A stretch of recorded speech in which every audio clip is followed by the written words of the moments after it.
Bendito Dios y Padre de nuestro Señor Jesucristo, te damos gracias. Gracias, Señor, porque nuevamente un miércoles más podemos estar aquí reunidos como iglesia local. Gracias, Señor, por tu misericordia, por tu amor, por tu gracia, por tu fidelidad. Gracias, Señor, porque pudiste hacer que cada uno de mis hermanos viniera con bien a este lugar para tener esta coinonía, esta hermandad, poder escuchar juntos, Señor, de tu palabra y poder seguir creciendo en unidad, Señor.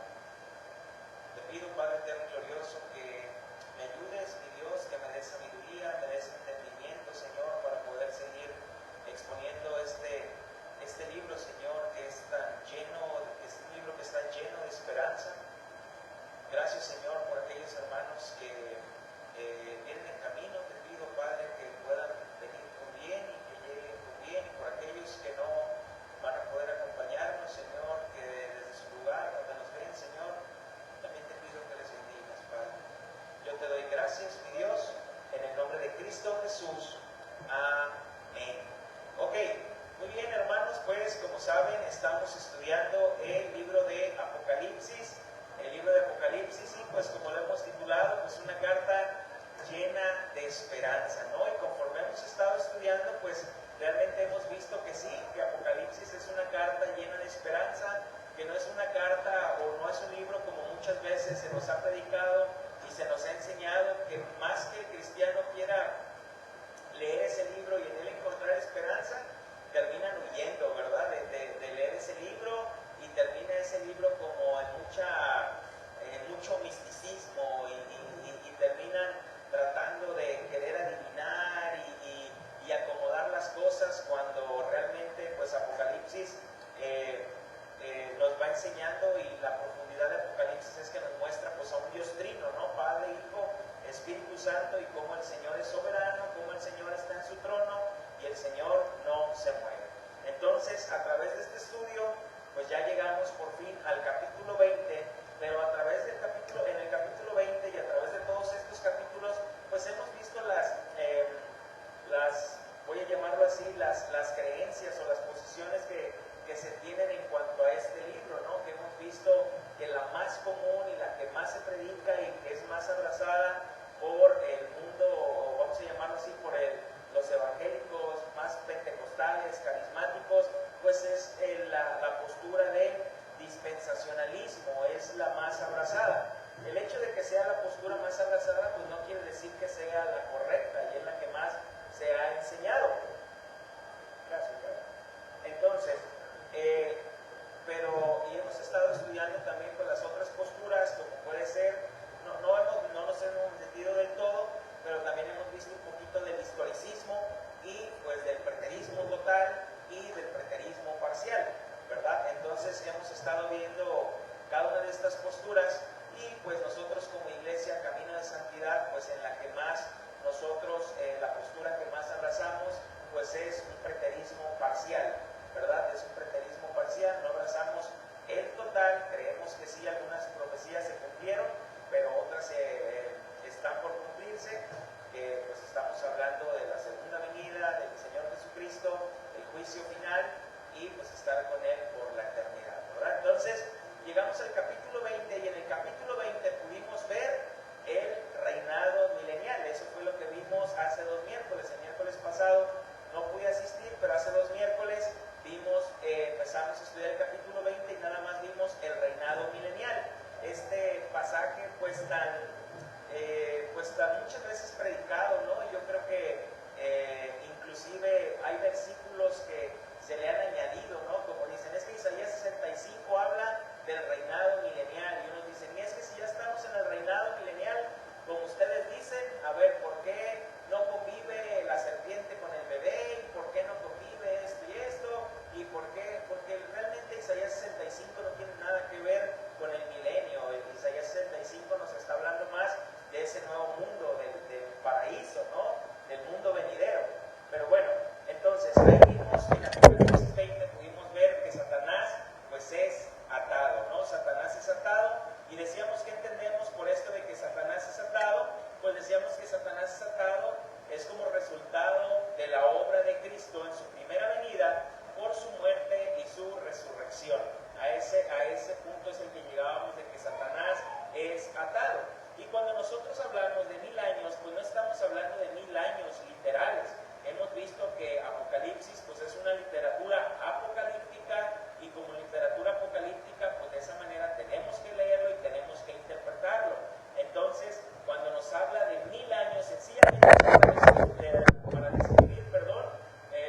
número considerablemente grande, ¿no? Así como decíamos, de los 144,000 sellados, no es que sean 144,000, sino que el Señor nos da un número grande y que al Señor no se le escapa, no se añade y tampoco se quita del número de los que Él tiene de sus escogidos. Entonces, veíamos que muchas veces se malinterpreta cuando decimos que Satanás es atado, y al creer que Satanás es atado, pues decimos que si Satanás es atado, pues entonces Satanás ya no tiene que tentar, ya no tiene que tener influencia sobre el ser humano, pues ya no tendría que haber robos, muerte, destrucción, pero no es así. Eso no quiere decir que el hecho de que Satanás esté atado, esas cosas no sigan.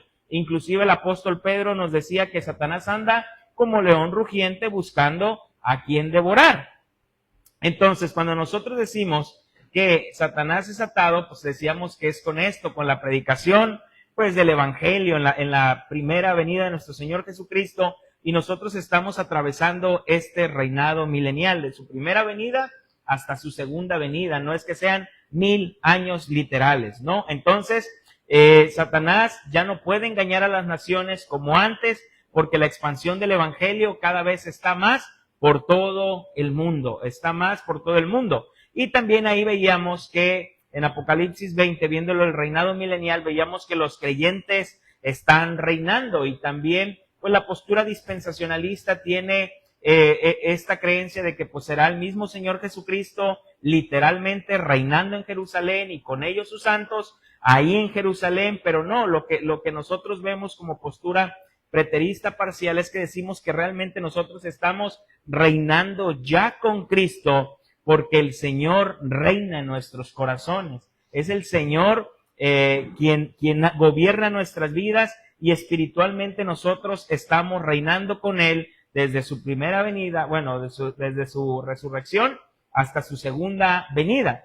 Entonces, veíamos también que va a haber veíamos una batalla final dentro de esto del reinado milenial, y claro que sí, dice que después Satanás va a ser desatado, y pues dice que va a haber una guerra contra los santos, y creemos, hermanos, que esto dice que saldrá a engañar a las naciones, y pues claro que cada vez nosotros vemos un engaño abismal, como lo decía el apóstol Pablo, ¿no? Cada vez vemos eso más cercano, y veíamos el pasaje de los tesalonicenses, que los tesalonicenses pues ya no querían trabajar porque decían, el Señor ya viene, ¿verdad? Y Pablo dice, no, pónganse a trabajar. Eso de que el Señor ya viene, lo han agarrado, entonces pónganse a trabajar. El Señor no va a venir sin que antes se manifieste el hombre de pecado, ¿verdad? Entonces, y hemos visto cómo la apostasía pues cada vez crece, y cuando hablamos de apostasía, pues estamos hablando de las personas que están dentro del cristianismo, vamos a llamarlo así, ¿verdad? Dentro del mundo evangélico. Entonces se reunirán y atacarán a la misma iglesia de Cristo. Y es por eso que yo digo aquí que la postura historicista pues tiene mucho sentido, porque la postura historicista decía que cuando Pablo estaba dando esas advertencias a los tesalonicenses, estaba dando esa advertencia, y que en el año 300 es cuando se iba a cumplir, cuando 300, casi en el año 400, cuando declaran al primer papa, ¿verdad? Y lo hacen el vicario de Cristo, dice la postura historicista. Pero, pues nosotros como postura preterista parcial creemos que sí, algún día va a venir un hombre de pecado, ¿verdad? O sea, alguien que se va a manifestar, y pues la maldad va a ser más allá. Entonces, pero pues no estamos adivinando si que es Putin, que si es Trump, que si... eso no, hermanos. Entonces, eso se ha dado a través de todos los tiempos. A través de todos los tiempos, el mismo apóstol Juan dice, siempre ha habido anticristos, ¿verdad? Dice, no se alarmen de eso, siempre ha habido anticristos, unos mueren, otros nacen, pero siempre ha habido anticristos a través de todos los tiempos. Entonces, vamos a entrar